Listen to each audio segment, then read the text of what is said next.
odd connection to his plight. Perhaps it would be best if she put him out of her mind and concentrated on the day before her. Lily's job as a Pinkerton agent had taken her many places, but none were as beautiful as the Adirondack Mountains.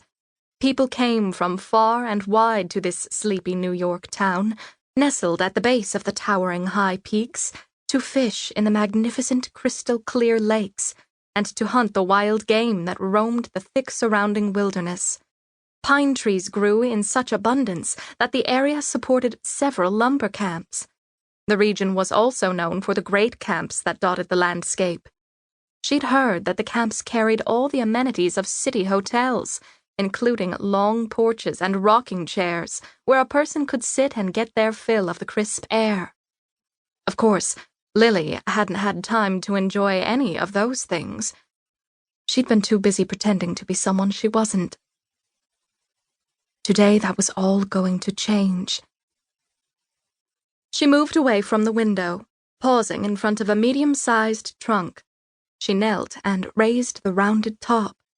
The black dress and bonnet that she had worn when she'd been posing as a widow lay on top. Beneath that was the emerald green ball gown that she had had on the night she'd been tasked with enticing a certain gentleman to hand over the jewels he'd stolen.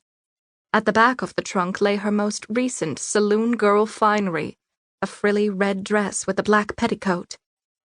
They were all disguises of her past. Pushing those garments aside, she reached in, groping around until she felt the sack containing her savings. She pulled it out and slammed the trunk's lid. Lily stood, thinking how the contents were the key to her future, her new beginning. She placed the cloth sack next to her reticule on the nightstand and crossed the room to the large wardrobe. Opening the doors, she looked at the modest dresses hanging in front of her. She selected her favorite, light blue dress, the one with the 3/4-length sleeves and the lace collar. Lily added a pair of side-laced white kidskin boots to her ensemble. She set the outfit on the bed and went about her morning ablutions. After she got dressed, she walked back to the mirror to finish getting ready.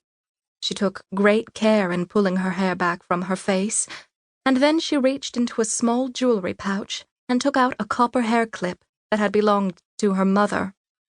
Lily carefully secured the clip at the back of her head, then ran her fingers gently over the raised scroll design. "Mama, I miss you. I'm thankful you're not here to see what I've done." Doing a quick spin in front of the mirror, Lily felt refreshed. For the first time in a very long time, she'd be leaving this room without pretense. Her future lay beyond those walls. After carefully placing her money inside the reticule, she left the boarding house. She stepped out into the summer sunshine. The warm air felt good against her skin. Off in the distance, she heard children, and, turning her head, she saw that they were playing in the schoolyard. She couldn't help but smile. Stopping at the edge of the walkway, she waited for a buckboard loaded with supplies to pass. Then, stepping down, she crossed the street, heading to the Oliver Lumber Company office. John Oliver, a semi-retired Pinkerton agent himself, greeted her at the door. "Good morning, Lily." She tipped her head back and looked up at her mentor, a man whose massive presence could fill any room. She noticed that his dark hair had started graying at the temples, but his blue eyes were still sharp as he took in her appearance. "Good morning, John." Stepping back, he said, "Looks like we're in for another nice summer day." Lily looked back over her shoulder at the cloudless sky. Indeed, I could get used to this sort of weather. She turned to follow him back to his office. "Here, take a seat," he said, removing a pile of old newspapers. Lily sat. "So tell me what brings you by." Toying with the fringe on her reticule, she searched for a way to broach the matter of her service.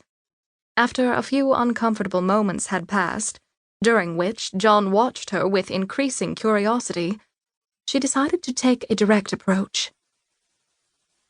"I've fulfilled my duty to the Pinkertons, and I've